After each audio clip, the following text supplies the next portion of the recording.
Hello guys! Magandang araw sa inyong lahat. Ako po ay nandito na naman sa harap ninyo para magbigay na naman ng isang impormasyon na baka hindi nyo pa nalalaman. Pero bago ang lahat, ako po ay taos-pusong nagpapasalamat sa lahat ng aking mga viewers and listeners sa buong mundo, lalong-lalo na dyan sa Pilipinas. Maraming salamat po sa inyong lahat. So guys, wag na po tayong paligoy-ligoy pa. Simulan na natin ang topic natin. So, ang topic natin sa araw na ito ay addict ka ba sa Coke? Coke ang pag-uusapan natin guys, no? So, addict ka ba sa kakainom ng Coke? Ako dati guys, addict ako sa kakainom ng Coca-Cola. Hindi lang Coca-Cola, basta any sodas, yung mga katulad ng mga 7up, mga Mountain Dew, o ano-ano pang mga soda, kagaya ng Coke. Pero, ang alam ko, dahil nung nasa Pilipinas pa ako noon, ay talagang grabe talaga, addict na addict talaga ang aming pamilya. Kaming lahat, hindi kami nakain kung walang ilang bote ng Coke mula sa lunch at saka dinner na rin. O baka sa umaga pa, alas 9 pa lang, umiinom na kami ng Coke. Pero sa kadahilanan na nagkaroon ako ng napakataas na kolesterol, ang akala ko kasi guys, tawag dito, sa ibang mga pagkain, hindi naman ako mahilig sa karne. So, bakit kaya 240 umabot yung kolesterol ko? Pero yun pala, nalaman ko, kung hindi nasabi ng doktor, kung tinanong niya sa akin kung ano ba ang mga iniinom ko na maraming asukal. Pero sinabi ko, hindi naman ako masyadong mahilig sa mga cake, pero kumakain din ako. Pero nung sinabi ko na sa isang araw nakakaubos ako ng 1 litro na Coke, ayun, sinabi niya na siguro doon nang galing. So guys, so yan po yung pag-uusapan natin dahil tawag dito, mahalagang bagay akong sasabihin, lalo na sa mga kalalakihan, na kapag over ang pag-inom natin ng Coke, no? Ito po ay matawag dito, magkakaroon balang araw ng masamang epekto sa ating katawan at sa ating kalusugan. So yan po yung mahalaga na maunawaan na ang mga epekto ng sobrang pag-inom ng Coca-Cola ay maaring mag-iba-iba depende sa tao at sa kanyang pangkalahatang kalusugan, no?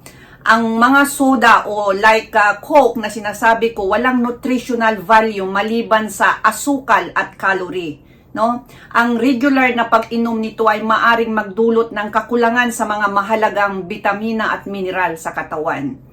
At pagkakaroon ng iba't ibang sakit tulad ng diabetes, cardiovascular diseases, high cholesterol. Iyon na, nandito ako sa high cholesterol po.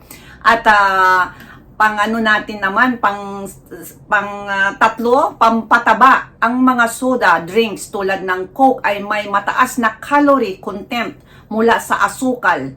Ang parating pag-inom nito ay magdulot ng pagtaas ng timbang at posibleng pagtaba. At ang mangyayari po dito ay tataas ang ating sugar sa katawan, lalo na kung tayo ay pataba ng pataba at hindi tayo nag-diet o nag-exercise. Kaya may posibilidad na mahuhulog tayo sa mataas ang kolesterol, diabetes, cardiovascular diseases, no? Pero ano po ba ang point ko dito? Bakit ko ito binabanggit sa inyo o tinatalakay ang Coke, no? Kung umiinom ba talaga kayo ng sobra-sobra o araw-araw? Ito po ay para sa kalalakihan at ito po ay aking na-search po na ko po ito kung ano po ang mahalagang point po na sasabihin ko sa mga kalalakihan na yung mga nakaramdam na po na masyadong hindi na masigla yung sandata ninyo. Sandata natin, no? O yung tinatawag na ari natin. Baka pwede nang bawas-bawasan na ang pag-inom ng Coke. Kasi baka hindi nyo lang nalalaman na bakit nagkakaganon na wala naman kayong sobrang yung malalim na sakit. Pero bakit nagkakaganon na hindi minsan tumatayo o hindi nyo napapanatili ang pagtayo ng sandata ninyo ay baka addict kayo sa Coke. Ito po yung sinasabi ko guys.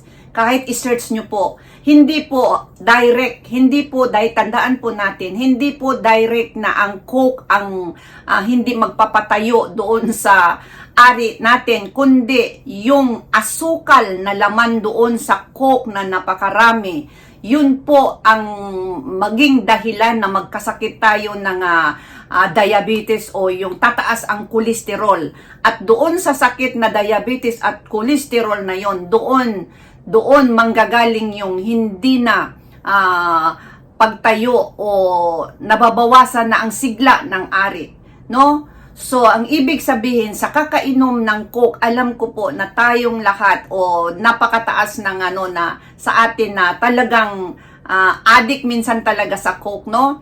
Pero yun na nga lang, kung halimbawang napakalusog mo, ay siguro po pwede. Pero kahit po malusog na malusog tayo, kapag over o regular tayong umiinom, lalo na sa isang araw, 1 litro iniinom natin. Tapos, alam nyo kasi guys, hindi lang manggagaling doon ang asukal na makukuha natin, kundi sa ibang mga pagkain pa, kumakain pa tayo ng mga prutas, tapos pagkain pa sa halimbawa yung kanin. Ang kanin po ay mataas ang carbohydrates, so mataas din ang sugar. Sugar din yun. Hindi naman ibig sabihin na dahil hindi matamis sugar. Sugar din yun. Yung grabing kumain ng kanin, ng ilang pinggan, mataas din yan. Mataas yan, magpataas ng ng kolesterol. Grabe po yan, kanin din. Pero hindi yan mananalo sa asukal na galing sa mga sodas na sinasabi ko, tulad ng Coke. Dahil ang Coke ay talagang maa-addict po tayo dahil sa laman niya na caffeine at saka yung sugar, no, na talagang hanap-hanapin talaga, dahil naranasan ko po yan guys, na talagang hindi ako makakain ng walang Coke.